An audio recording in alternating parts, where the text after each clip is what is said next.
Hello' everyone, মই পিংকি। আজি আপোনালোকৰ মাজলৈ মই এটা কঁঠালৰ মুচিৰ ৰেচিপি লৈ আহিছোঁ। আহকচোন ভিডিঅ'টো আৰম্ভ কৰোঁ। এইপিনে মই ডোখৰকৈ ধুনীয়াকৈ কাটি ল'লোঁ। অকণমান হালধি দি ধুনীয়াকৈ পানীত মই তিয়াই থৈছোঁ। তাৰপিছত এতিয়া ধুনীয়াকৈ ধুই পখালি মই ডোখৰকৈ অকণমান মাংসৰ চাইজত কাটি ল'লোঁ। তাৰপিছত পানী দি তাতে অকণমান নিমখ দি ধুনীয়াকৈ এতিয়া এইখিনি সিজাই ল'ম। এইখিনি সিজিবৰ কাৰণে ঢাকনখন লগাই দিছোঁ। এয়া দেখিছেনে, উতল আহিছে, সিজিছে আৰু এইখিনি এতিয়া হৈ গ'ল। মই ধুনীয়াকৈ এটা ফুটা থকা চৰিয়াত ধুনীয়াকৈ কাঢ়ি লৈছোঁ।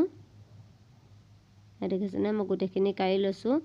কোমল হৈছে, সিজিলেই আৰু তাৰপিছত এইপিনে জলকীয়া, আদা, নহৰু ধুনীয়াকৈ মই এটা চুপ বনাই ল'ম। এই দেখিছেনে, মই এটা চুপ বনাই ল'লোঁ। আপোনালোকে কঁঠালৰ মুচি কোনে কোনে খাই ভাল পায় বাৰু কমেণ্ট এটা কৰি জনাবচোন দেই। মই হ'লে খুব ভাল পাওঁ।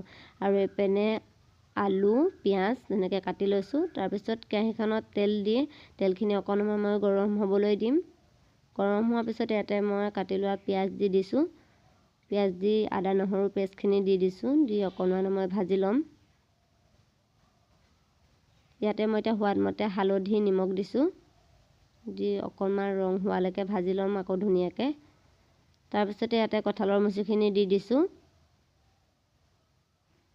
দিয়াৰ পিছত ধুনীয়াকৈ লৰাই দিম। এতিয়া একদম মাংসৰ নিচিনাই লাগে খাই বাৰু। আপোনালোকে কোনে কোনে ভাল পায় কমেণ্ট কৰি জনাব। আৰু এইপিনে এতিয়া কাটি লোৱা আলুখিনি দি দিছোঁ। দি ধুনীয়াকৈ আকৌ লৰাই ভাজি ল'ম। এনেকৈ ভাজি লৈছোঁ। তাৰপিছত ইয়াতে মই এতিয়া অকণমান মিট মছলা আৰু অকণমান ৰেড চিলি দিছোঁ, যাতে খাবলৈ টেষ্টি হয় আৰু কালাৰটো ধুনীয়া হয়। তাৰপিছতে ধুনীয়াকৈ মছলা দি মই লৰাই দিছোঁ। এতিয়া সিজিবৰ কাৰণে ইয়াতে মই পানী দিম। ইয়াতে মই এতিয়া সিজিবৰ কাৰণে পানী দিছোঁ। মই পানী 1 মগ দিছোঁ। পানী দি এতিয়া মই ধুনীয়াকৈ সিজিবলৈ অকণমান ঢাকনখন লগাই দিম। তাৰপিছতে দেখিছেনে, ইমান ধুনীয়া হৈছে কালাৰটো। একদম মাংসৰ চব্জি নিচিনা হৈছে। এতিয়া ধুনীয়াকৈ বাঢ়ি ল'লোঁ। ভিডিঅ'টো কেনেকুৱা পালে জনাব।